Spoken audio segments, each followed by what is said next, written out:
A group of teenagers are tempted by dealers to try using marijuana. They quickly become addicted and begin a life of crime, or descending into insanity. Hello, everyone. I'm Caleb Leger, I'm Connor Eyzaguirre. and welcome to a new episode of Beyond the Bad.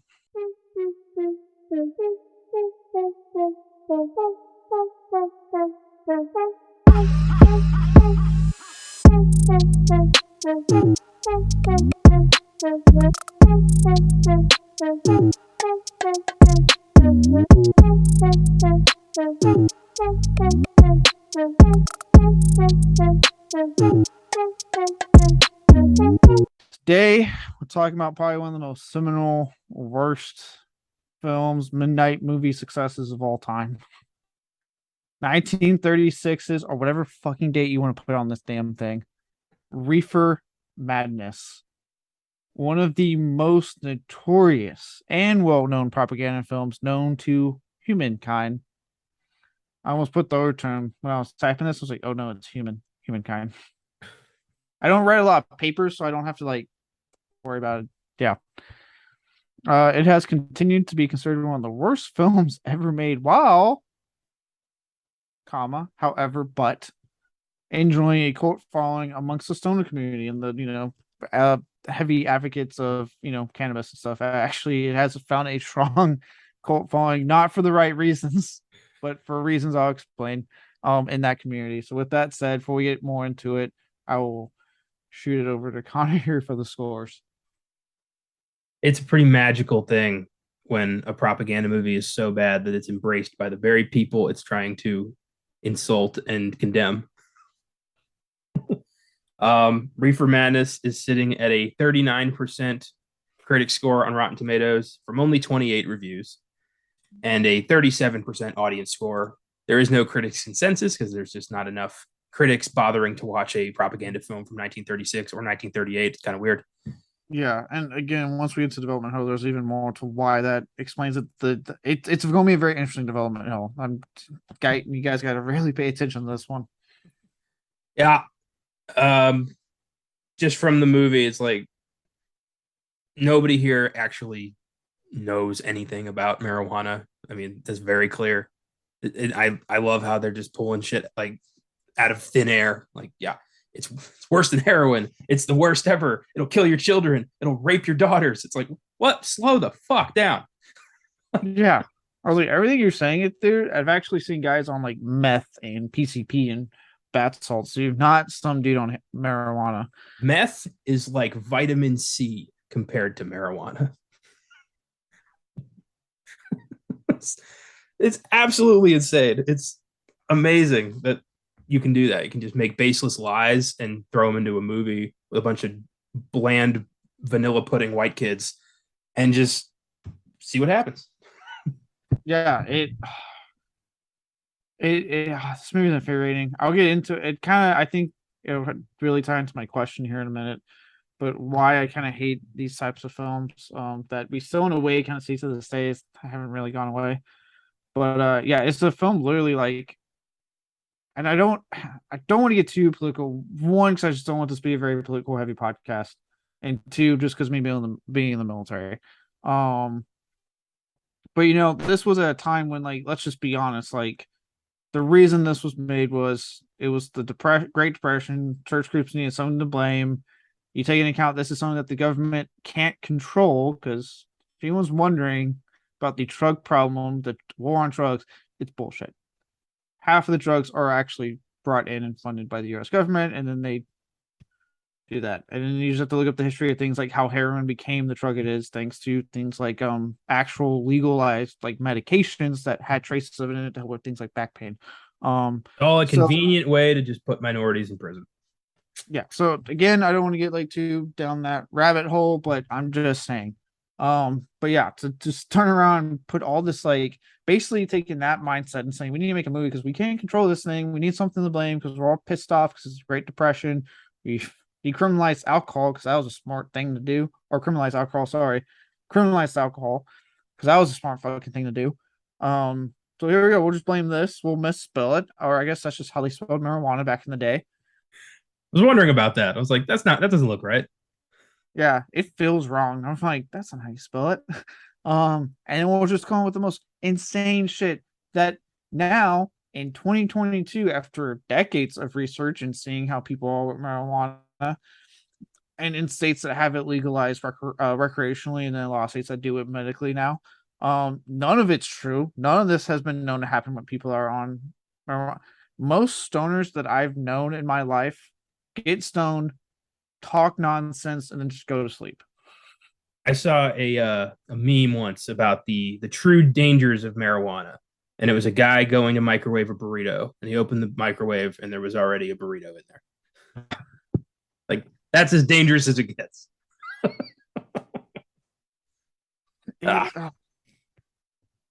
It, yeah, it's all right. I don't want to get too.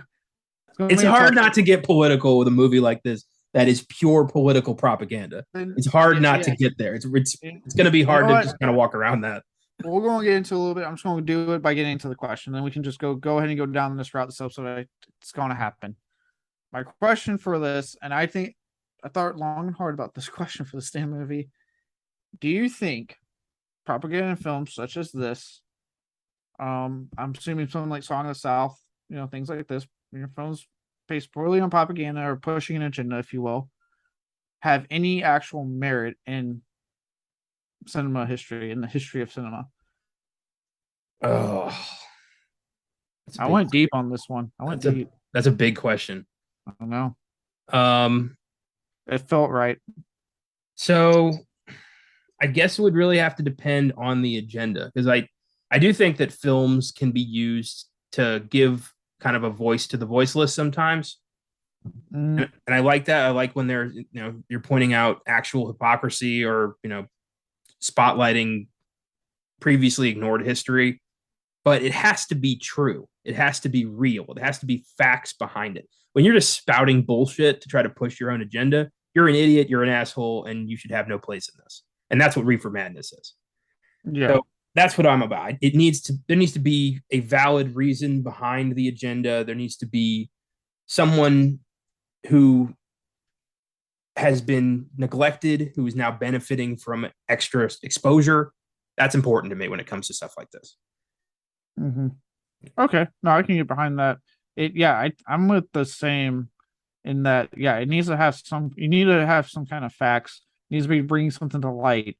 Doing a film like, let's say for this one, I have two examples. This film, another one I'll mention, but like this one that just is completely false on everything it presents that happens to marijuana users, minus maybe the fact that in the 30s there were fucking people probably making quite a bit of money dealing marijuana because it was an illegal drug. That's probably the only fucking facts they got right in this movie.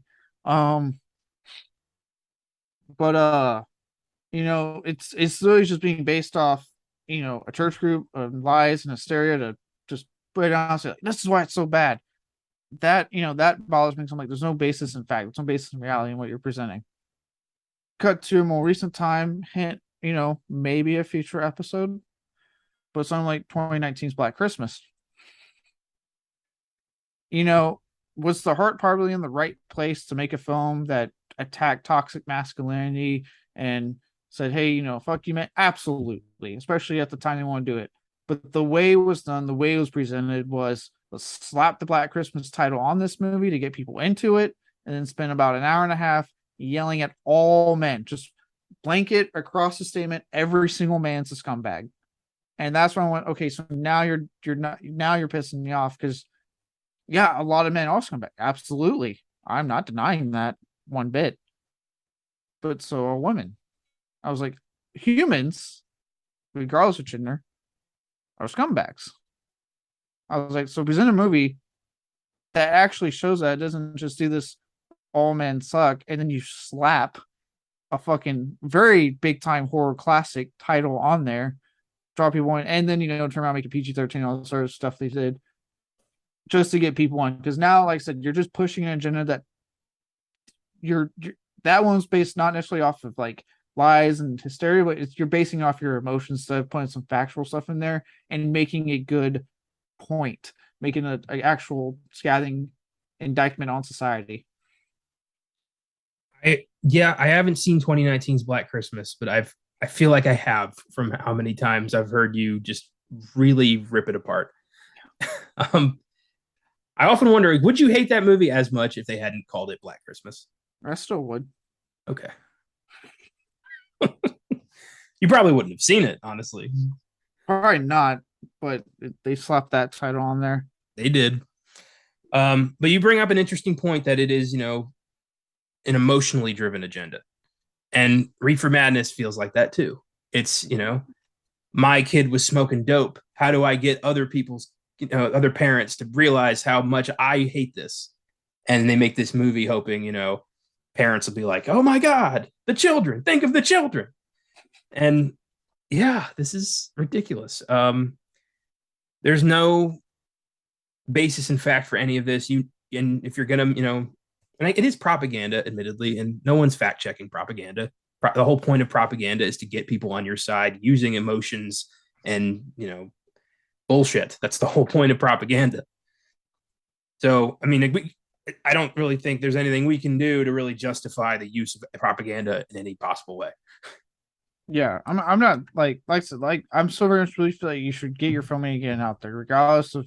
At the end of the day, I may have very strong feelings if you can't tell about 2019's Black Christmas. But did someone get it made and get it out there? Yes, and I'm absolutely good for her. I'm not going to take that from the writer director of that movie. They got what they wanted out there. I personally wasn't a big fan, but I know there are people that probably do enjoy it quite a bit, and that's fine. You're allowed to like what you like. But yeah, hey, don't make that face. I mean, there's a line, but we'll talk about that possibly in December. Spookies. Uh, but yeah, and then something like this, where Reefer Madness, like I I hate this movie. I hated it. And everything about it is based off zero facts because again, it's a propaganda film, and by really inherently, most propaganda films are never based on facts because it's someone putting their agenda out there. Almost 9 times out of 10. There are a few exceptions, but not a lot. On an odd film side, you got Hitler's fucking Mein Kampf. That's essentially a fucking propaganda book that he wrote. Yeah, My Struggle. It's about how Hitler overcame all of his struggles in life to become king of Germany and all that shit. And then there's Triumph of the Will, his movie about showing off how awesome the Nazis are. It's like, yeah, it's all designed to hide the psycho bullshit he was doing. Yeah. Obviously, we're seeing it. I don't know. Again, kind of going to a more current topical global conflict that's happening, but obviously what Russia's doing in Ukraine, the propaganda they're spewing out to hide, why they're invading a country that's completely innocent. So we're seeing it to this day. But in the case, like, again, just purely on film, not really worrying about that more political kind of one that goes on. At the end they got the film made and they got it out there, like bravo to them, good job, you did it. It's hard. And yeah, it has found its place in film history. Not for the reasons they were hoping for, but it has found its place. Yep. I'll save my thoughts on that for my silver lining because I found that really funny. So I won't say that now. But you're right. Yeah. I think I know what you're talking about, but yeah, I really, like I said, it took me a while to come up with a question. So I was like, what the fuck am I going to ask? Again, keep in mind, I'm in the military, so I was like, I gotta keep this in a way. It's probably one of the hardest fucking ones to come up with because of my job. But this I just felt like was like probably the most interesting that could lead to a conversation because it is something. It doesn't happen a lot in film, obviously, but it happens. And like I said, I don't think I wouldn't call Black Christmas 2019 a propaganda film, but it's taking the ideal that we saw, especially around the time that Hollywood was saying, like people were calling out Hollywood for rightfully so for not being diverse, right? Yeah. And we started seeing an influx of films that were being diverse and people pulling the woke. So you're seeing it to an extent. Yeah, out of that, you got the occasional film that was like, you're doing this to push an agenda, or you're just doing this because your heart's not in it, right? We put a female in, not because we generally wanted to create an interesting female character, just because you guys wanted it. So there you go. You know what I mean? Like that kind of half-assed attempt. But then you do got the guys that do it right. So you kind of see a version of it still now, but it's not just like obviously like Reefer Madness.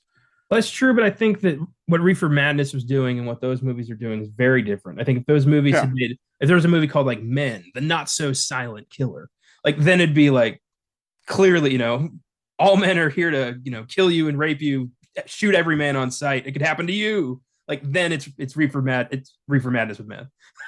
Yeah.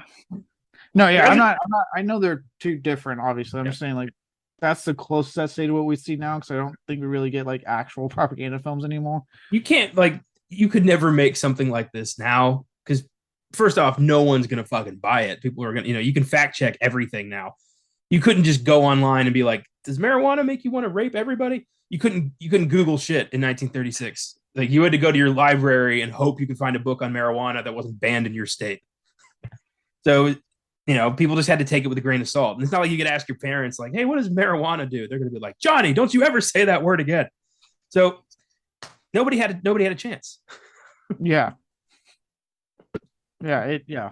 Like I said, I definitely don't think we could make these kind of films now. With granted, even with the phone at our fingertips, I've seen some fucking idiots out there. Now I'm just like, did you not Google check before you fucking told what you just told me? Did you not fact check this on your phone? Well, there's people obviously who are, they'll swallow anything. They'll buy anything anybody tells them at face value, and those people are called morons. And unfortunately, they mate and they're highly contagious. So try to stay away from them.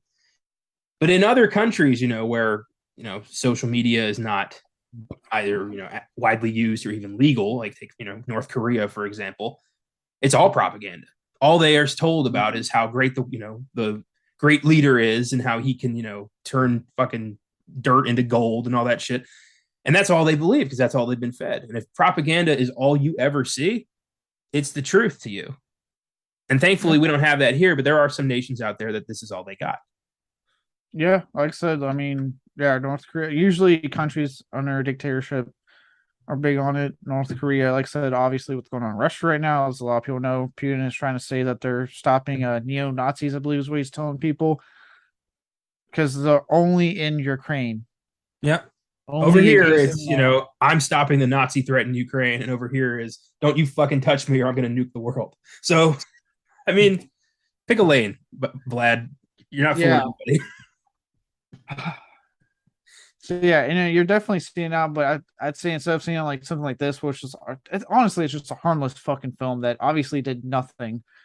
Yeah. To stop I don't people. think there's not a single person in America who saw this and then immediately was like, I'm never touching this stuff again. I had no idea. Oh my God. Like that never happened. If anybody, as their token, they're like, oh my God, look at this shit. Why is that guy laughing so weird? It's just, yeah, this became like, the shit you put on while you're smoking weed with your friends to just like mock relentlessly. Yeah, it really, and they're not wrong when they say it's like big in the stoner culture of America. Yeah. Yeah, I know plenty of like uh growing up, friends that smoked a lot of weed that like yeah, they talked about this film. They were like, gosh, you gotta see Reefer Madness. Like it, I've seen firsthand the benefits of marijuana and how it can really help people with illness. And I don't want to name names. You know who you are.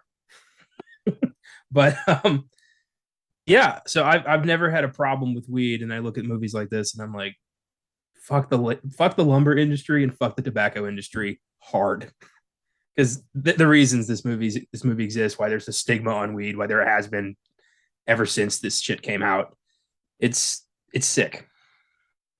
yeah, it's all I'm gonna say is like I think it should just be legalized across the board recreationally. Alcohol is more harmful than marijuana, and we can drink that to our heart's content. I can have my fridge filled with 6 packs right now if I so chose. No one would bat an eye. I think it was Woody Harrelson who said like if weed had always been legal, there'd be a lot more stories of happy, goofy high dads than abusive drunk ones. I think it wasn't. I know he's a very big advocate of marijuana. He's a big fan. There's a couple actors who are kind of like just the faces of celebrity weed, and Woody Harrelson is one of those guys. Yeah, and we love him for it. Yes, we do. It's not fucking Twinkies. Or you don't like coconuts? It's not that they taste bad, it's the consistency. I love when they go into Bill Murray's house. Columbus is like, no Twinkies. And he just goes, shit, fuck. Loud as he can. Love Zombieland. Oh, I like both. Zombieland 1 and 2 are great. They're great movies. Yeah. Very much opposite of this. That's well, unless we got more to add. Are you ready to go down the fucking the development of this film? Oh, I'm excited. I feel like this was made in a lab full of dipshits. Yeah, it starts for a church group, so there you go. So I was right. So in either 1936 or 1938, we don't know. Pick a year. Tell Your Children, as it was originally called, was financed and made by a church group that was actually called the same thing. So they literally just named the movie after themselves. They were called Tell Your Children. Yeah, Oh. something like that. 1930s America, guys. They did it with the intent to have this film shown to parents as morality tale about the dangers of cannabis use. This was originally produced by George Hurlman, I think that's how you say it. He produced originally, but eventually it would get purchased, and this was it would get purchased by exploitation filmmaker.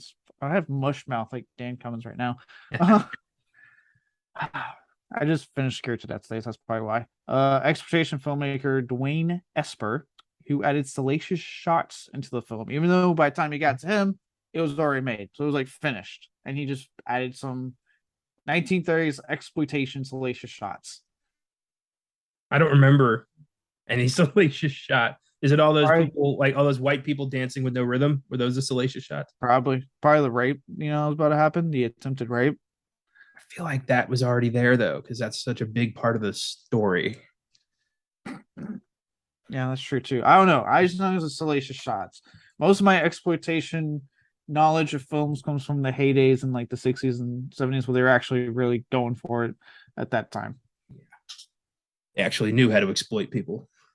Not like the church, who was always fumbling at never mind. Jesus. After he did that, Asper would then distribute this film along the exploitation circuit, where it was originally some fourth territories. For those who don't know, here's a little film history to back this up. Because obviously we live in a world nowadays where a film comes out, it comes out in a theater probably near you because it comes out at the same damn time. And very rarely does it do like what Bodies is doing right now, which is why it's taking me 2 extra goddamn weeks to watch it. And they slowly roll it out to more and more theaters as the weeks go on.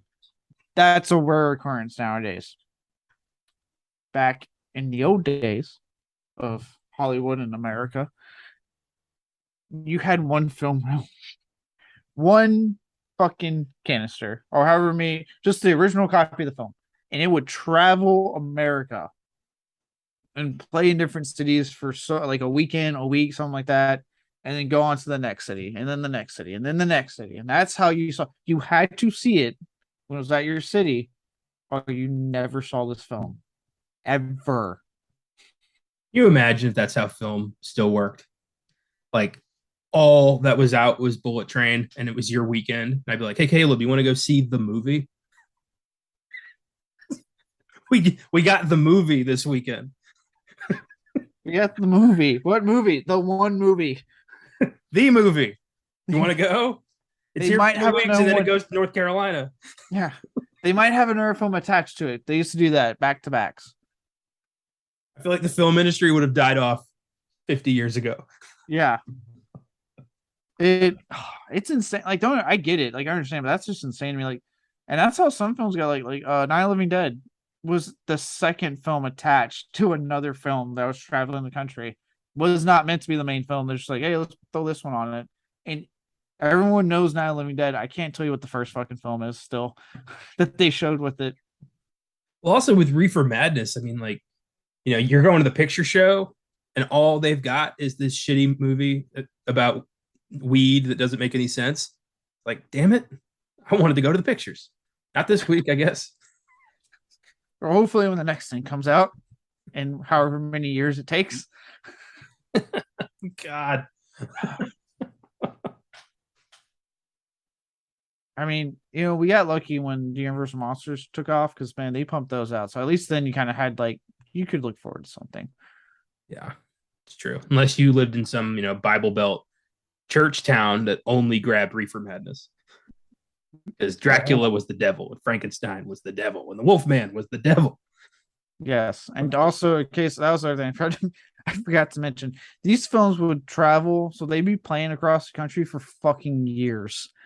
Like it wasn't how it is now, where it's like they got to get that opening weekend money, and then hopefully see how it does after that. To take say how long it stays in theaters. It was like you may not even get the film till next year, till the following fucking year. It was insane how they did it.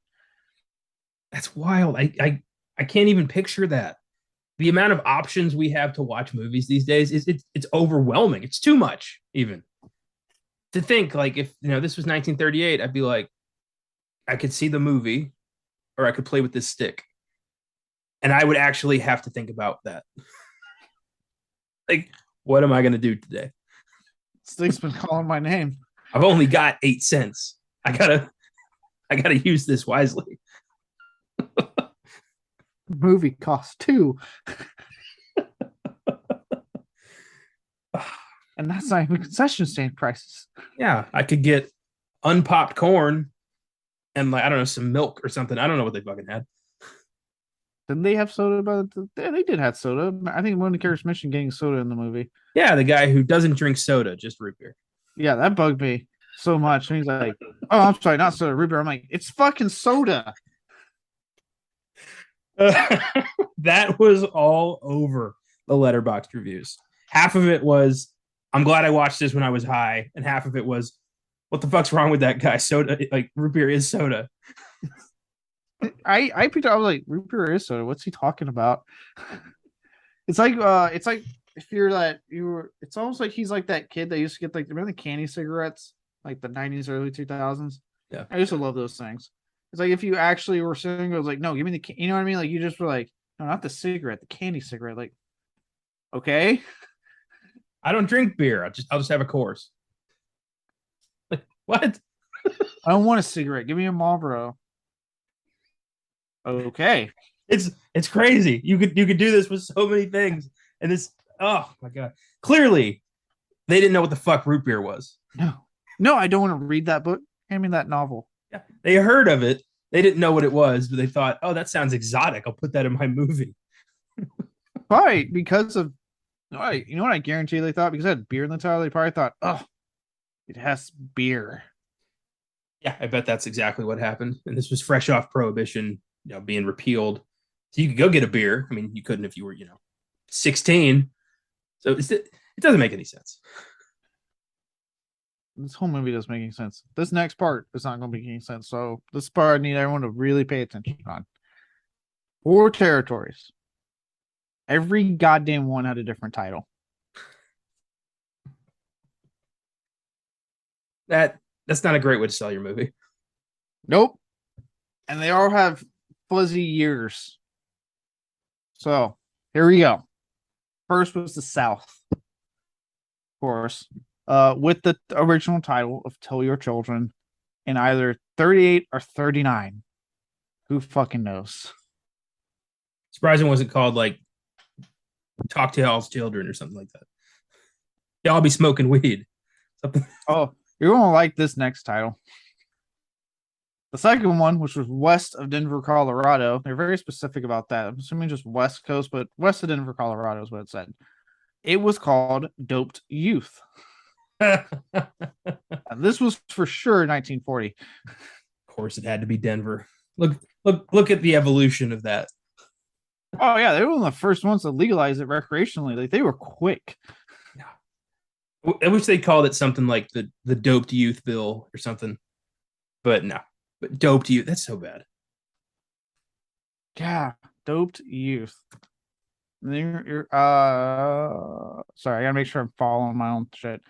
The third title, not that exciting. It was in New England, so the East Coast that I'm currently at, it would be called Reefer Madness. The title it has to this day.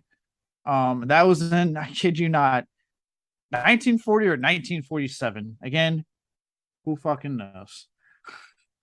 So this thing was just popping up in small town America for like 10 years. Yes. God, I wonder if it was just the same reel. I wonder if like in 1947 this thing had so many fucking holes in it.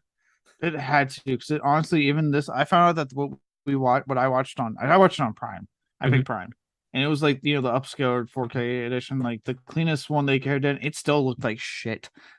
You know what's funny? I've seen a lot of 30s films. I have some Criterion editions of some Chaplin movies like Modern Times and The Gold Rush. And those have been cleaned up to actually look 4K. Nobody gives a fuck about Reefer Madness. No one's buying the deluxe Blu-ray of this propaganda piece of shit. So I love that even Amazon's like, here's a version. You can watch it, but we're not gonna try that hard. Yeah, it looked terrible. I was like, look, you've seen it. I own the Hitchcock set on Blu-ray, and it looks nice. Some of those movies look nice. Yeah, when people actually care about it, somebody's gonna try to restore that as well as possible. But when it's this, this wonky piece of shit that doesn't know what weed is, who's gonna no. Yeah, should on the last season of the Last Drive-In. Oh, not the last season. Don't freak out. Season 5's coming, and a Halloween special. The recent season of the Last Drive-In, Joe Bob got festive, celebrated, the 100th anniversary of Nosferatu. So he showed both the Herzog film, which was my first time watching it, wonderful film, and the original film, like the original silent film. And Kino Lorber Classics is the one that has done the most recent transfer of that film for Blu-ray, and it looked amazing. And I think that's older than this fucking movie. That film is Nosferatu is 100 years old this year. Yes. Unbelievable. Yeah. So yeah, it is older than this damn movie. That means 1922. So yeah, that looks better because people actually give a shit about Nosferatu. Yeah, I've seen Nosferatu. It's pretty good. I've seen Yeah. Reefer Madness. I don't plan on watching it again ever. Yeah, you know me. I got even this. I'm like, I'm good. I don't need to watch this again. I've seen plenty of films. I'm like, this is bad, but I'll definitely watch it again. Not Yeah. this one. I do one day. I do one day plan on telling my children, like, hey, don't watch this. Oh no, I'll let them find out on their own. And then the final title, the final area. So that was New England. I just said this is where this territory thing gets fucking weird. Specifically, Pennsylvania/West Virginia territory. It was called the Burning Question, and this was for sure 1940. What question? The burning one. There was no question in the movie. That doesn't make any sense. Oh, You don't make sense. God, these people. Yeah. So those are the 4 territories and all the titles. Again, as you can tell, 2 of the titles, who knows when the fuck they popped up? They probably popped up both years. People just forgot. I think it would be awesome if old movies randomly popped up like every decade or so with a completely different name, but obviously the same movie. Like E.T. gets re-released as like the alien in the barn. And we go see and it's like, this is E.T. You imagine if you like got tricked into seeing Reefer Madness and then you end up like you're on vacation in Pennsylvania, your friend wants to go to the movies, and you like there's this movie called The Burning Question. You're like, sounds interesting, let's go. And it's fucking Reefer Madness again. And it's just like, fuck. On the good side of this, where having multiple titles works is again, this is the good side, this is the better side of it. But when like Arrow or Synapse or someone puts out like one an Italian or European horror film, a lot of times because you've seen it, they do the reversible slipcovers. They'll have one side with the American title, and then if you flip it, you can actually have the original Italian title and stuff like that. They do that, but that's cool. That's saying like, hey, we're honoring the placement of this film and its legacy and where it came from. And the fact that it had obviously an Italian title. Yeah. But then they changed it to something American for the fucking American release. Yeah, but this was an American movie released in various sections of the country under different titles. I do think they were tricking people. Yeah, they probably will. like I said, I was just presenting the more better option. Like, was it on? I just finally partook in the Aerosol. You know, they got deep red on there. You can get it as deep red or its original Italian title, which I can't. I'm not even gonna try to pronounce it, but it's just cool that you can do that. Like I know Ringu, which you just got. It's also I known did. as yeah, it's also known as Ring. So it really like depends. I guess Ringu was too complicated for Americans to say. Yeah. I mean, hey, I was happy to get it. I was like, oh shit. That means I should. I know they just announced they're finally putting it back out on Blu-ray, the anniversary edition of the Rings. Maybe I can pick that up too. There you go. Yeah, so I picked up Ringu on my Aerosol.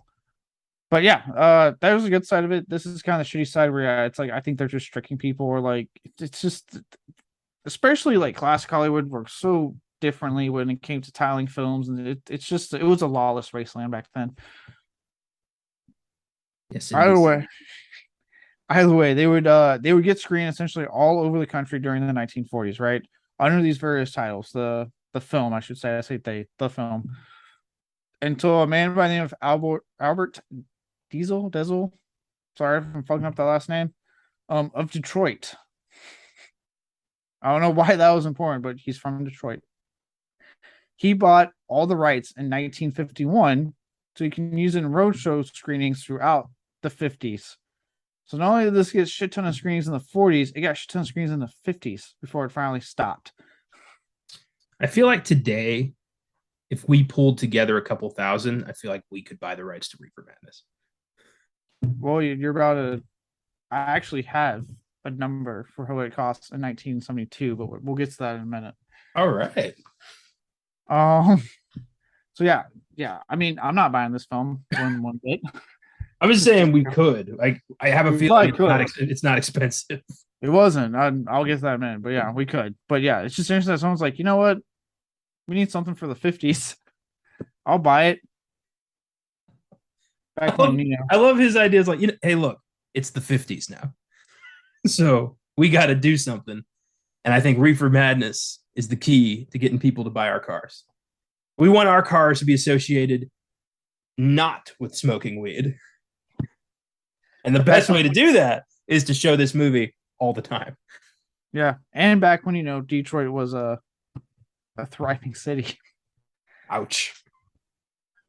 Sorry, Detroit, but you're so it's fucked up now. It's not your fault. No, it's not. The government has failed you horrendously, but just saying.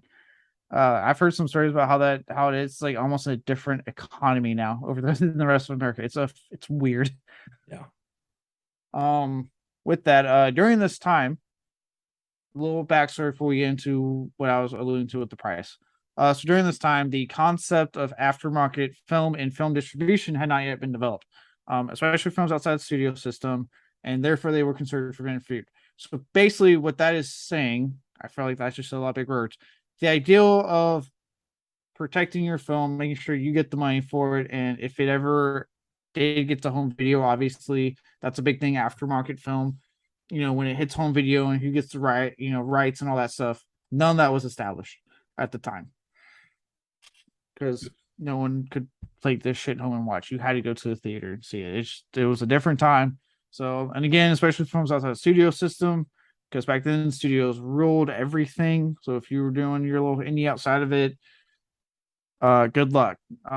Unfortunately, it's how some films it's interesting. You want an example of a film that deserves better, but it was shot outside the studio? Look at the original Little Shop of Horrors from the 60s. Not a bad film, but you can see that it was not made studio as an indie film of the time. True. I haven't seen that one yet. I'd like to. I'm a big fan of the 80s musical, as we mentioned earlier this week on our Honey, I Shrunk the Kids episode of FILMGAZM. Yes. And I just remembered because it's not one that Joe Bob showed one day on the show. So nice. Yeah, so because of that, right? Because I know hopefully that explains it. If not, just look this up. But I know there's a lot of weird big stuff happening in this episode. Because of this, neither Esper or Hurleman, right? You have your exploitation director and your original producer, right? Because of it, they didn't bother to pick the film's copyright. They had that mindset of like it's going to get shown and then get forgotten. No one's going to give a shit about it. If only. Right. So thus, for whatever reason, it had because of it had an improper copyright, which improper copyright notice attached to it, which invalidated any copyright you would try to get for the movie. Ouch. That's gotta suck. You Yeah, can never brag about like I'm the man who made Reefer Madness. They'll be like, prove yeah, it. You'll be like, I can't. it's always in public domain. That's why it's available to stream literally everywhere. Because I mean, why not? It's free. Yeah, if you're wondering why certain films, like again, also we did not too long ago, 9/11 Dead, why there's so many fucking editions of that movie is because of the system that was set up that didn't bother with after it hits the market and after that's done. They had to solve like, oh, the film dies after it's done with theaters. Because of a lot of films, like like in case of 9/11 Dead, they when it was getting introduced, they did an improper copyright, or they forgot, or they changed the title. They had it copyrighted on one title, they changed the title and do the paperwork again, and now it's in public domain, and that's why there's so many damn editions of it. With that said, if you're looking for a good copy, get the Criterion Blu-ray, or hold out another month or two. They just announced they're doing a 4K upgrade of it. So yeah, I was pissed. I was like, God damn it. Worst part is like I saw the packaging, it looks the exact same. So I'm like, how do you know it's 4K or not? Like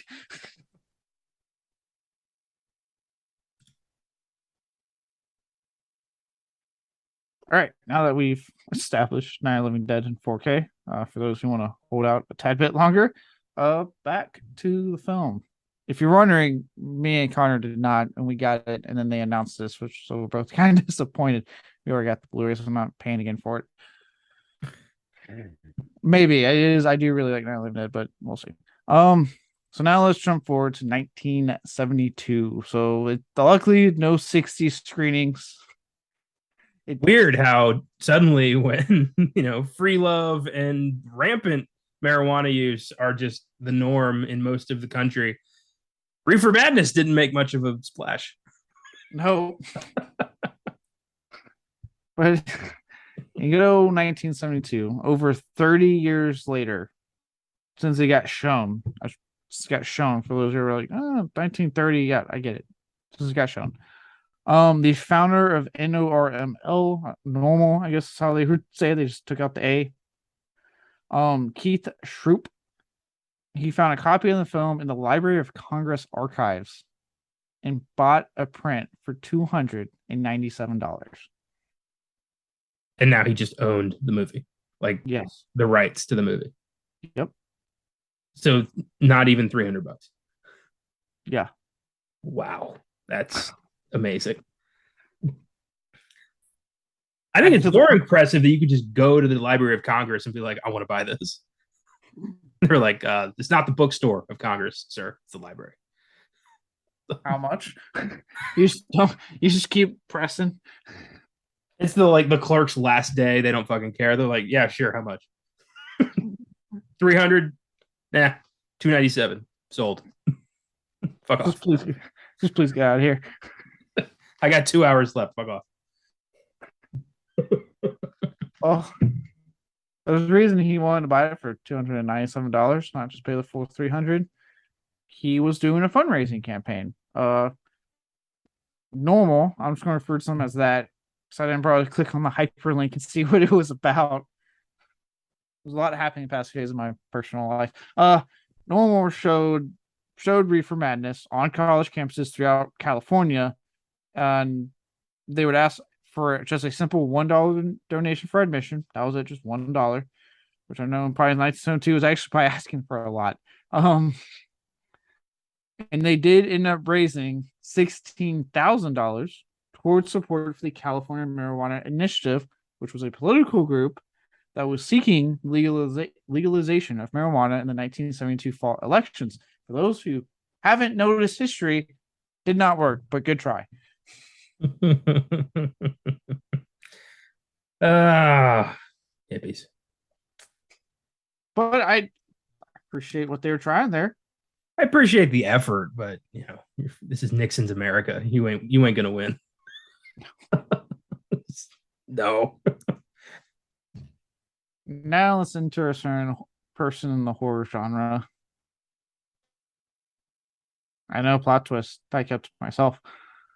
During this time, the cult following begins for the film. Right now, this is where the cult thing, the midnight, the reason it's become so popular now is starting to really hit now amongst the college campuses as they're seeing this film.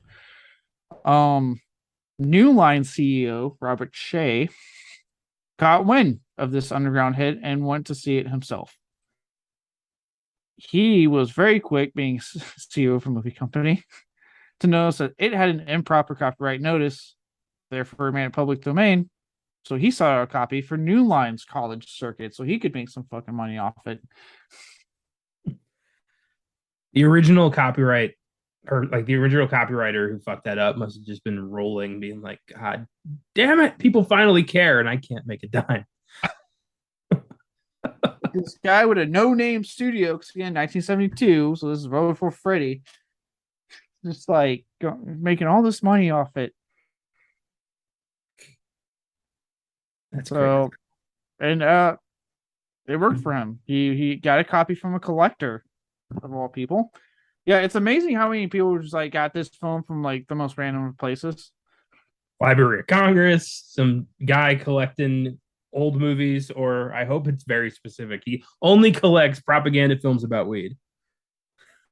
It's not a very large collection. No, there's only a couple of actual like propaganda weed films that came out. But he began distributing the film nationally himself, and in his words, he actually made a pretty penny off it. So, well, as we learned about Robert Shea, he's not exactly one to, turn down a nice paycheck. Nope. And really, from there, all these years later, the consensus on the film really hasn't changed all that much since then. Critics continue to refer to it as one of the worst films ever made. It's actually kind of funny if you look up some of the critic reviews. Like it's like up there at Plan 9 from Outer Space for them. Like it's just dog shit. On the audience side of things, and this is what I've kind of been referring to a lot. It would go on to become a cult classic and one of the most popular examples of a midnight movie. And for those who are running a midnight movie, think like Rocky Horror Picture Show would be considered a midnight movie. Like a large cult following that just loves it for all the right/wrong reasons.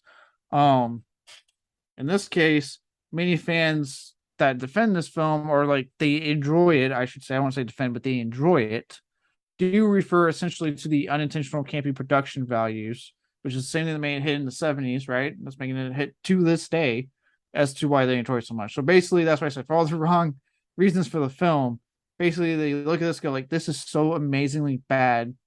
I can't help fall in love with it. And that's the audience it has grown. And like I said, it's going strong to this day.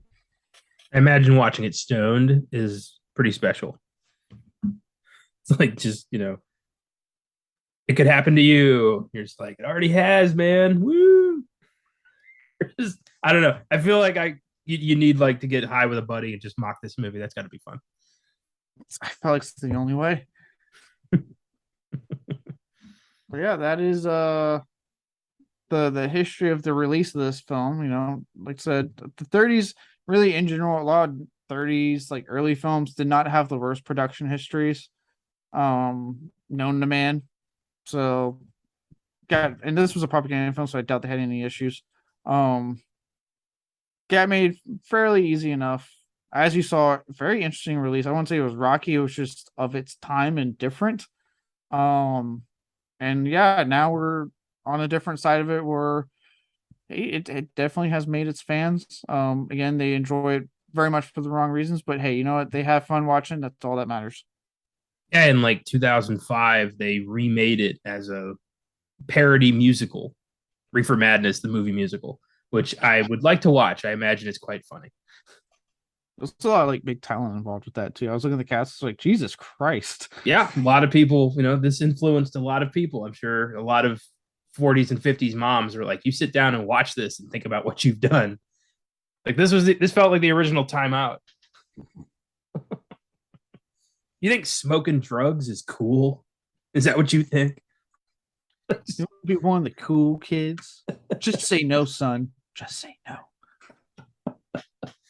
See, I can imagine growing up in that household and being like, oh, I can't wait.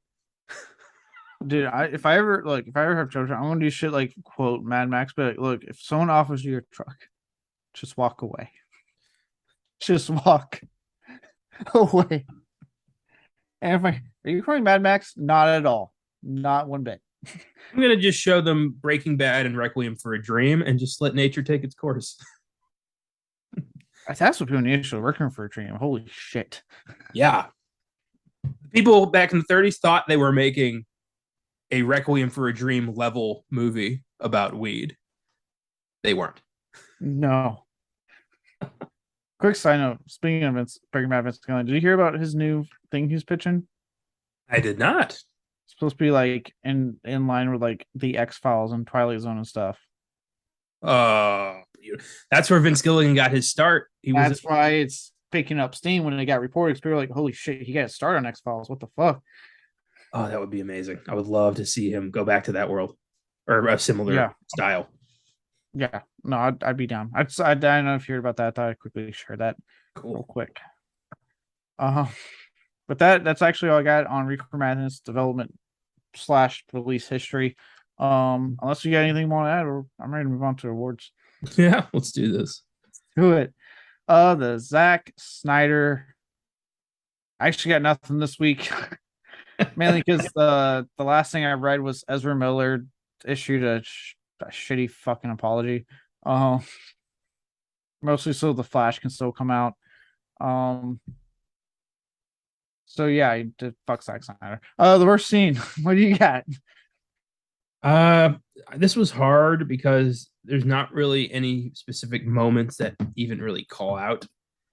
Not even to say like, whoa, that was bad. It's more just like, okay, like nothing. There's no threads here. It just keeps happening. The first two awards were like the hardest I think I've ever had in like the short history of the show. Where I was just like, what the fuck am I going to put down? I went ultimately with the attempted rape because it's a vicious tonal shift that comes out of nowhere. And all the subsequent shooting that happens. It's like all that shit just happens in the span of like 2 minutes with no explanation, and then the rest of the movie is about that. It was not very well written, and it was a really hardcore like for that time. Yeah, it's funny. I put the same thing. So I had the same thing, and yeah, it's just because it's fucking out. I know you're right. This film always has plenty of scenes where I'm sitting going, "That's not what people do when they're high. What the hell's going on?" They're all just having sex, and which, granted, I'm sure the '80s horror films had a field day watching this, going, "We just add drugs and sex, but we killed them graphically. We have something on our hands here, boys." This is a slasher film without the murders, isn't it? Yeah. Oh, that's awful. Basically, the '80s made it way more entertaining to watch. But yeah, it's just like, you have all the shit, and then out of nowhere, especially for 30s, again, regardless if it's 36 or 1930s, just I want to fucking blanket statement that shit, so I'm not trying to figure out the year it actually got released. 1930s, like you put a fucking scene where a woman gets almost raped, and it shows quite a bit of this almost like this attempt rape. And it comes out of nowhere. It's unwarranted. It's like, first, I mean, it's just not needed. I don't want to see this in my movie. And you're talking to someone that's seen a lot of like rape revenge type films, so I can watch it, get uncomfortable, but enjoy the revenge part of the film quite a bit. But in this one, I was just like, this is so unwarranted. And the biggest thing is that, again, it being a propaganda film, they're saying this is all due to marijuana. I'm like, I know no one who's gotten high and attempted to rape someone. And since this was made outside of Hollywood, it didn't have to obey the Hays Code. So they didn't have to worry about, pissing off those people. So that's why they were able to show as much of that as they were allowed to. Yeah. Well, and again, it was funded by a church group. He probably said, yeah, show it, Tim, but don't show it. I know this is horrible, but I'm picturing them like explaining acting to the guy and being like, now don't actually rape the woman. Like, this is pretend.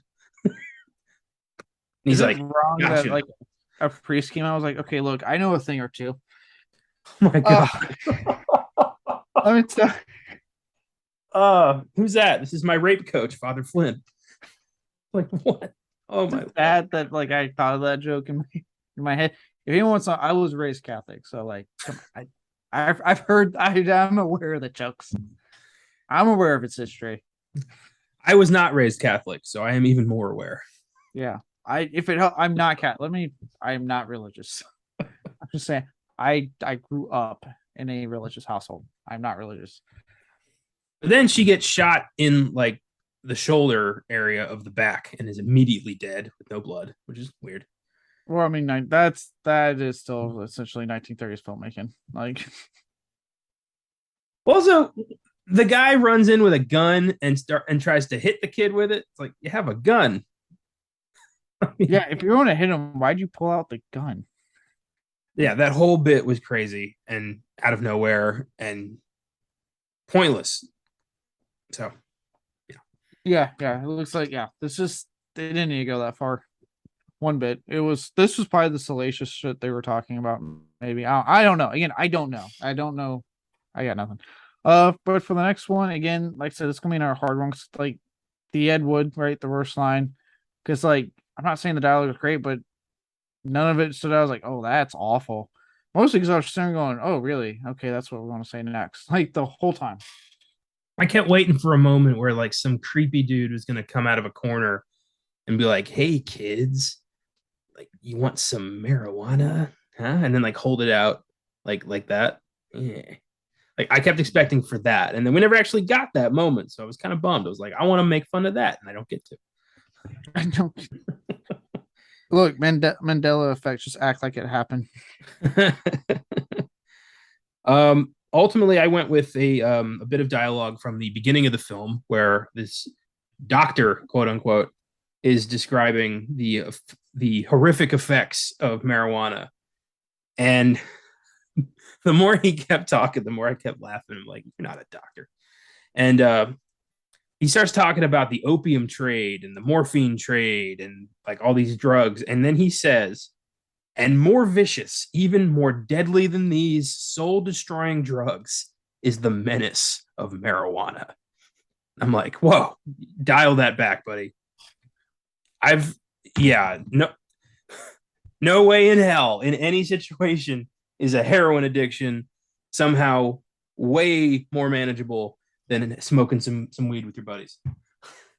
Yeah, You don't just go. You don't just tell your friend like, "Hey, you want to shoot up?" Like, I'm bored. dude. I always say it like this. It's always like that Family Guy episode when Brian goes in the room and he's like, Peter, what are you doing? Smoking weed. Oh, okay. And he leaves. And then he comes back later and he's like, Peter, what the hell are you doing? Doing crack? What the fuck? I love that scene. Just matter of factly, crack. Like, yeah, no, yeah. People will literally start saying, like, dude, you need to stop doing hair. No one's going to be like, oh, you're doing weed, you mont. They're like, okay. Well, also that imagine telling that to people who, might know someone who smokes weed or might, they might smoke weed. If you're very, susceptible to other people, like in their opinion of you, you're going to start to think crazy shit. And if you believe this movie, which I'm sure a lot of people in this church were, taken as truth, that's going to fuck with your worldview big time. This is a very irresponsible movie. Yeah, especially if you take into account that you're highly susceptible. This part is true when it comes to marijuana to believe a lot more shit than you usually believe and get maybe a tad bit paranoid. Mm-hmm. And I'm not saying to the extent of this film, but yes. Yeah. So I was just like, I couldn't believe he said that. Just like weed is the worst drug on earth. Heroin, nothing. Morphine, nothing.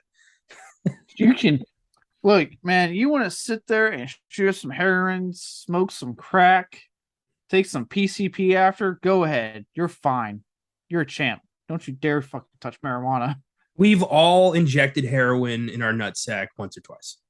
But how dare you light up a joint in the privacy of your own home? You monster. You soul destroying, selfish son of a bitch. Oh, God. God damn it. There's a whitest kid. It doesn't do drugs. It has to do with sexuality. Those are whitest kids you know sketch, or like they're making fun of how people react to when their kids come out, and like the daughter comes out as lesbian. They go, oh okay, whatever. The son comes out gay, and like the parents are losing their shit on the son. The whole time the daughter's like, I'm a lesbian. They're like, shut up, okay? You have to worry about him. That's essentially what's happening here, right? Except on the drug side of things. I'm sure it was also happening, obviously happening back in the fuck 30s with sexuality. Um, Oh my god, I watched this documentary, this like propaganda film over about like homosexuality and how to identify a gay in like 1945 or something. Oh my god, was that horrible? anyone's wondering, I'm staring at my good friend Car now, wide eyed at the fact that this exists. Yeah, I watched it in one of my film classes in college, and it's literally, remember how I told you about, like, I was hoping to find like some guy who's like, here, have a joint. That's what it was. It was some creepy dude's like, hey, Timmy, you want to go up to my apartment and experiment? And the kid's like, sure, mysterious stranger. It was so offensive, unbelievable. They're like, make sure spot the gays in your neighborhood and get rid of them. Like, it's horrible. So yeah, Jesus Christ. 1930s America, not the most tolerant time in history. Not at all. And apparently we're slowly working our way back. Uh my line. I again, yeah, I was kind of like you. I had like a lot of issues because like that was a good one. I remember even thinking like, I wonder if I can just like take something from this speech because this speech is horrendous to listen to. But for me it was it's actually some a quick little throwaway line that I just thought was stupid. At the beginning when we were introduced to the dealers, I think they called pushers in the film. I'm going to refer to them in the 2022 terms of fucking dealers. They're dealers, god damn it. But like apparently like I guess like the guy has zero issues, pushing dope, pushing dope out to kids. I'm trying to like now I'm sounding like things we're talking about so much. Pushing marijuana out to the children. Think of the children. And I guess his cohabitation partner, so I don't think they're married or whatever, is like against it, right? She's like, and she says something that's would be taken as motherly, because again, 1930s America. And he looks at her and says something that made me kind of go, he didn't just say that, did he? And it's, oh, why don't you go with that mother complex? I'm like, wow, this movie is just going representing 1930s America so fucking well right now. I love that they still have the women be these like fragile flowers who are incapable of doing anything bad, because that was still like women were still thought of in the 30s as, barely people. So got to keep that, got to maintain the status quo. Only, the man in the black suit who talks real deep and has a gun, he's our bad guy. Yeah, right. Like, oh, Yeah. so like I get it, obviously of its time, but man, it does hurt a little bit when you're watching. You're just like, ooh, ah. It's like watching like as much as I love Sean Connery as James Bond. Every time you see him slap a woman in his movie, you're like, ooh, Slap. But yeah, it's movies like Reefer Madness are the reason why a lot of people hate old movies, because they think it's all like this. And I hate that because there's so many great movies that came out of the 30s, but then there's also this. yeah. And to me, like, look, that's just you're when people do that, I'm like, well, now you're an idiot as far as I'm concerned. Like, you're a fucking idiot because you're ignoring the fact that are you trying to tell me that every film in 2022 has been a fucking winner? That's the thing, there's great movies and there's shit movies in literally every year since the dawn of cinema. That's just how it works. Nothing's gonna be entirely great. It's also not gonna all suck. Exactly. I have seen plenty of shit already in 2022. Looking at you, it's Scary 61st. But I've also seen plenty of great films as well. Yes. Yeah. I might sometimes get a Jurassic World Dominion that makes me incredibly sad and disappointed, but then I get something like X that completely surprises me, makes me 19, happy. 1938, Boys Town, Spencer Tracy and Mickey Rooney. Amazing film that made me cry. 9 out of 10. So fuck you. Yeah. Point is, stop using excuses for you can't get past the year that you're in and watch an old movie. There's some kind of ism attached to that. I just don't know what it is. Um, Next up, the Steven Seagal worst performance. Who did you put down? So I wanted to go like Critics' Choice here and just give a blanket award to the entire cast, but I don't think I'm allowed to do that. I would So have accepted it, but go on. I chose Dave O'Brien as Ralph for one specific scene, and it's when he's all doped up and he's screaming at whoever was playing the piano, and he's just like faster, faster, yeah, like just completely out of his fucking mind. And I'm like, this is not a great performance. This is not a great character, and there's no way in hell she's playing the piano. No, you know what it reminded me of, but in a way better film. Bronson, when he was having to put on his battle lotion, whatever the fuck he called it, and he can't hit the guard faster, faster, faster.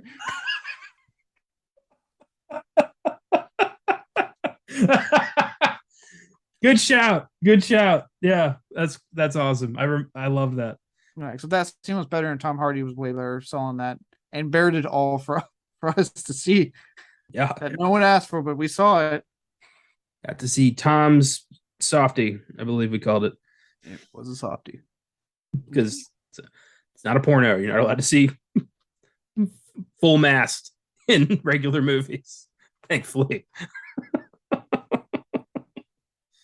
I would hate to see a softie in porno. Then I'm like, what are we doing here?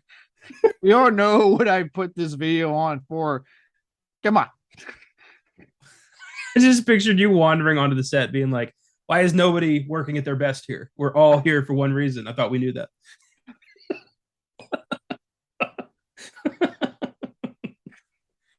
People are watching this for one reason. What is wrong with you? Get hard right now. Jesus. That's not gonna help. No. That's not gonna help the stage fright. Have you seen Get Hard with Will Ferrell and those are great scene. You know, when they're at a fucking restaurant outside. You know, they're talking about, hey, we have to get hard. We want to get hard. We're gonna go home. We're gonna get so hard. But they're talking about being tough. But there's a gay couple next to them, and they just are going, I want what they have, and they're like clapping them and stuff because they think they're talking about getting hard and fucking. That's funny. Yeah, I haven't seen that one yet. I'll have to watch that. It's not too bad. I actually thought it was pretty funny. Cool. But me, now getting off the porn subject of porn, which just, hey, you know what? I'd rather take 1930s porn than this. For me, we mentioned him earlier for your line of dialogue. I put Mr. Joseph Forte as the professor, whatever the fuck he was, that does the opening and ending speech. And he has a part in the film at some point that I don't really remember. But I put him down less because of performance and because he reminds me of every jackass since this time on why they just don't want anyone to have fun and just make it recreational and be done with this shit on marijuana. He is the epitome of every asshole that has been all about keeping it illegal and why it's so bad to this day. So that's why I put him down. He just represents something I fucking despise. He's the war on drugs manifest. Yeah, interesting choice. He was certainly, reading off cue cards and spouting misinformation bullshit. So yeah, good pick. Yeah, he was special. With that, and the next two parts, believe it or not, were actually really easy for me to pick. These next two. So before we get into the little bit of hope, the Michael Bay worst filmmaking decision. Pretty basic.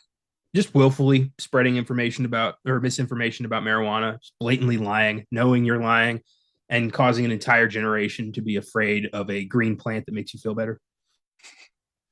I'm kind of along the same lines. I put pretty much sacrificing all actual filmmaking merit expertise to focus solely on pushing an agenda. So roughly along the same lines, yeah. Yeah, it's like all you did was spread lies, zero factual evidence to support anything you're putting out there. and you just set back any progress. It could have just had this be legal and moved on our lives. Again, facts. Less people have died from marijuana than from cigarettes and fucking alcohol. And yet those two are legal. Yep, exactly. And the whole reasons, behind weed being illegal is all just selfish capitalistic bullshit anyway. With this movie, it became part of the public consciousness, and I don't like that. Yeah. And this is why I talk about with like, when I say like again, why I brought up like Black Christmas. Yes, obviously much different film with a lot of different things, but just I of like you're pushing agenda, you're not really worried about filmmaking at all. Again, you're not worried about like you're talking about like with the actually putting out facts and making a good solid point for your case. You're just I want my agenda out there. I want you to watch it regardless of if it's true or not. Yeah. Yep, exactly. That's when you become an asshole. So stop it. Bad. Slap on the wrist. It's bad. It's a bad film. Drugs bad. Okay. I was thinking that the whole like time I was watching it was Mr. Mackey going, drugs are bad. Okay. But even he smoked up and realized they're not that bad. They're not that bad. Okay. With that, the silver lining, which was you'll see why mine was easy. But yeah, the one positive we could take away from this film is what do you got? My silver lining for Reefer Madness is that from the beginning, from the year this came out, nobody took it seriously. Nobody from the get-go was like, they're making some great points. Most people who watched this were like, come on, get the fuck out of here. Like since the beginning. And it's become a mocked film that a lot of people just consider absolute trash. It's never been considered a classic. It's never been, considered as gospel. Everyone just thought it was so fucking stupid. And people kept trying, but it never really took off. So that's my silver lining, is that we can be here today to make fun of this piece of shit that nobody is calling a masterpiece. Yeah, and that's what I like about like in this case, it's cult classic status is that even their reason, like I said, it's not because they're like, guys, this is actually a gem of a film. No, they're like, no, this film's bad. They're just the type of film fans that's just the type of thing they love. So they are like, I've got to watch this fucking horrendous film. I can appreciate that. I'm like, even they're admitting to people like, no, we don't like it because it's good. We like it because this is one of the worst things I think I've ever put my eyes have witnessed on screen.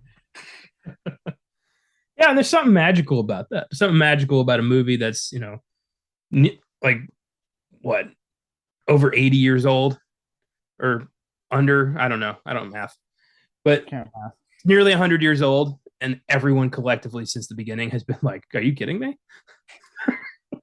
That's awesome.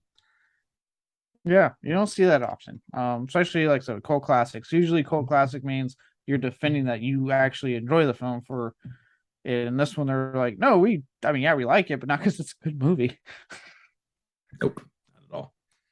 So for me, the reason mine was easy is because the runtime was my silver lining. The magical hour and 8-minute runtime that this film is. Oh my god. I was so happy. That's great. That's wonderful. And yeah, it feels like an eternity. But I'm glad it is only an hour and 8 minutes. Yeah, look, don't get me wrong. I was checking that fucking time. I don't think I've ever done that for such a short film. I'm just like, God, is it almost over? But still, just knowing when that hour hit, I'm like, okay, just 8 more minutes and this is over. You're done. You're out of here. You got this, champ. That's a good one. Yeah. If you do have to watch it, you don't have to watch it for very long. Yeah. So it's easy to carve out time if you're so interested. But that is all I got. So unless you got any more to add to our awards, we are ready to find out what's in the box. What's in the fucking box? Give me the gun. This is one of the lowest reviewed films we've ever discussed. On Letterboxd, this film is sporting a 1.9 out of 5 stars. That's what I'm talking about. Yeah. And collectively, the good chunk of them are, I'm glad I watched it high, which I respect. Finally got out of those rookie numbers we were stuck in. Yeah, we crunched those numbers up. Here are 5 reviews of Reefer Madness that I hope can make you laugh. This first one's from Nico_Ramses. If the only recreational activities that the youth of the 1930s had to do in their free time was recite Romeo and Juliet to one another, play tennis, and drink soda, no wonder they started smoking pot. 1 star. As we all know, in the 30s, teenagers everywhere were just, quoting Shakespeare in the park, playing tennis, and drinking a ton of soda at the hop. So if you're that bored, why not try some marijuana? It is amazing when you watch old films and you're like, you know what? I am glad one time I am, because I have so much shit I can do with or without people involved.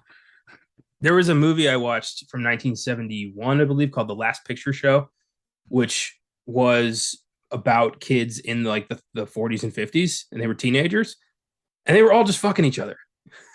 You didn't see that. Teenagers in the in the 30s and 40s and 50s are always seen as these dainty, social people or greasers. But in reality, they're just like teenagers today. They're all just hooking up. All just fucking. So I appreciated some goddamn honesty from Peter Bogdanovich. May he rest in peace. Anyway, here's the second one. This is from Jerry Downing. Something must be done about this evil drug marijuana. It causes innocent kids to play the piano real fast. 2.5 stars. That was a weird thing that kept happening. Everyone on the piano is like fucking Ray Charles, just this impossibly talented player. Yeah, I'm like, dude, if you're trying to tell people to not do it, I kind of want to do it, because apparently I have a killing as a piano player if I get high all the time. Yeah, weed is a super drug that turns you into an expert musician. Yeah, so as in, I should just do it so I can become a rock star like I've always dreamed of. Oh, wait, don't they have a history of drug use? That's right. Musicians don't do drugs. That's crazy talk. They're all clean cut people. Hendrix didn't get high in his life. If they survive it, most of them end up clean.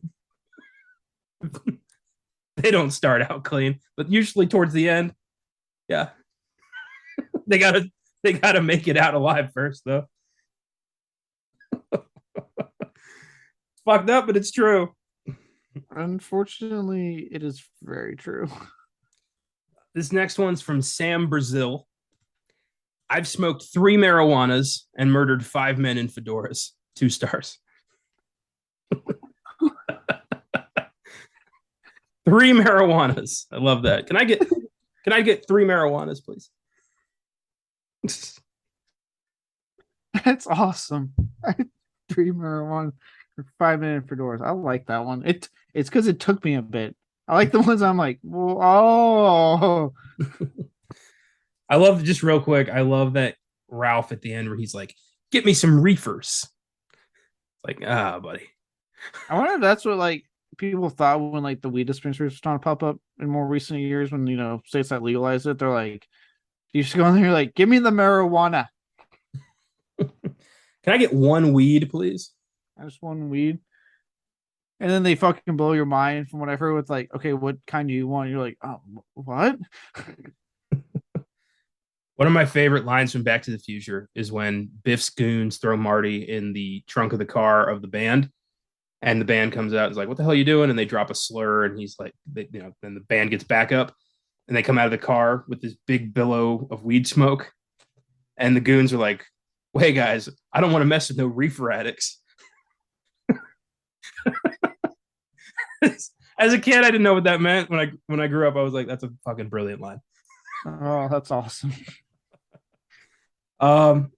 This is from number 4. I love this because this is a real problem I had with this movie. It's from Eileen. Everyone in this looks exactly the same. I literally couldn't tell a single person apart. 1.5 star. Yeah. It's when you're raw, be like, oh, is that Jack? That's not Jack. Is that Jack? Wait, is that Billy? That's not Billy.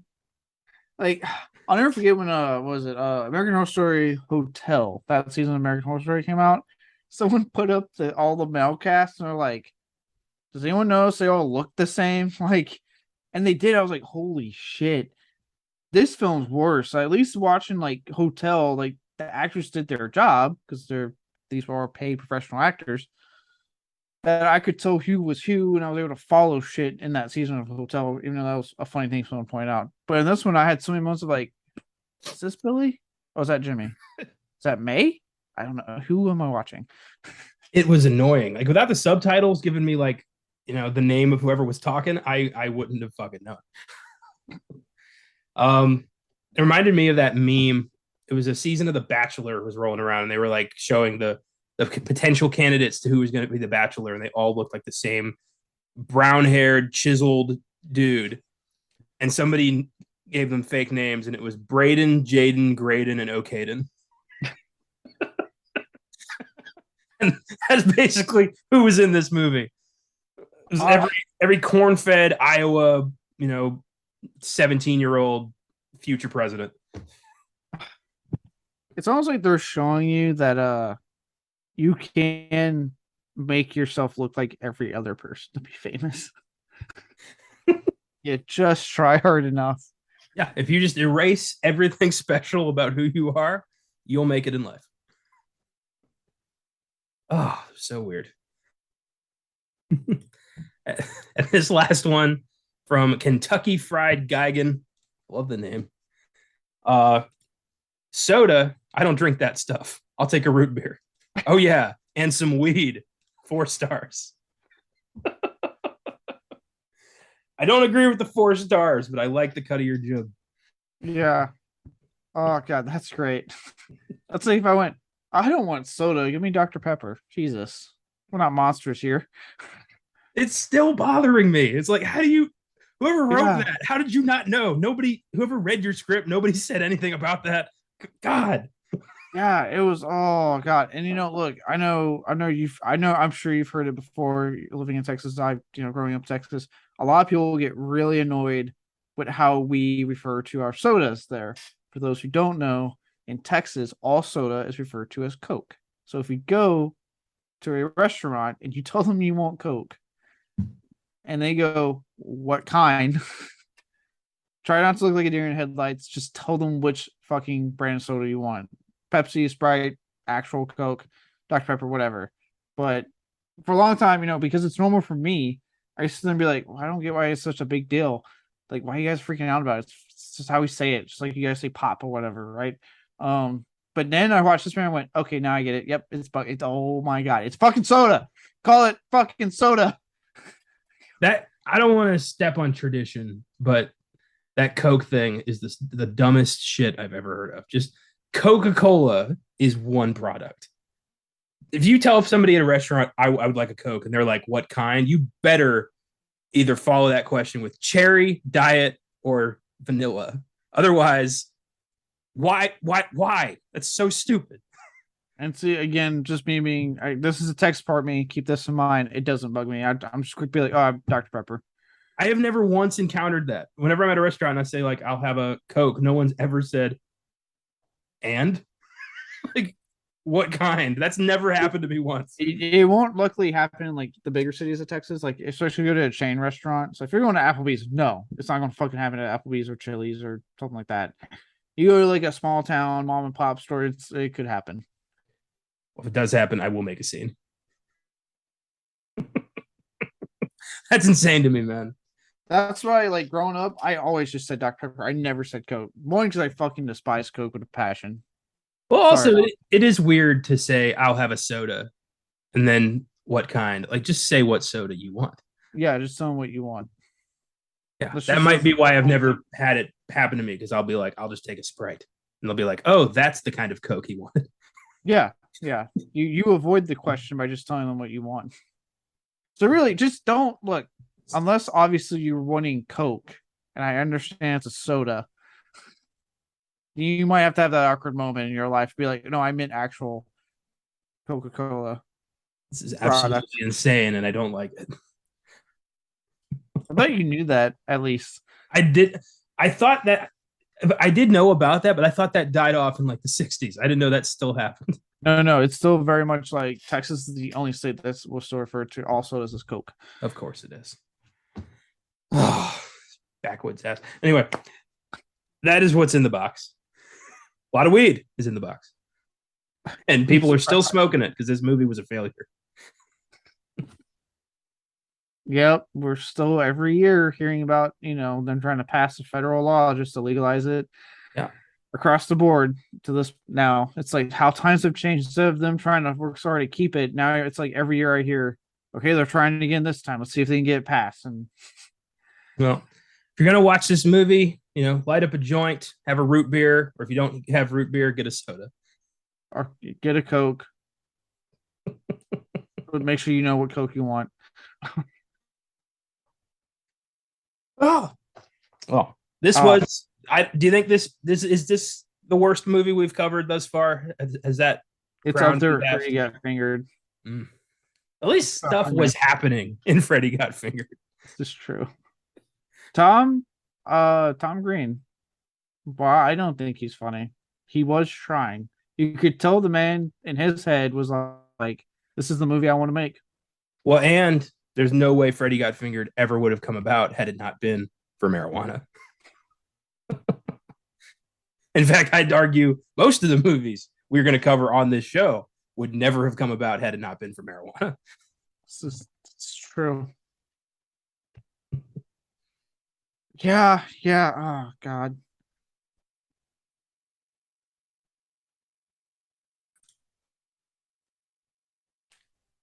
All right. Well, if that's all that's in the box, let's wrap this one up. Let's put Reefer Madness behind us.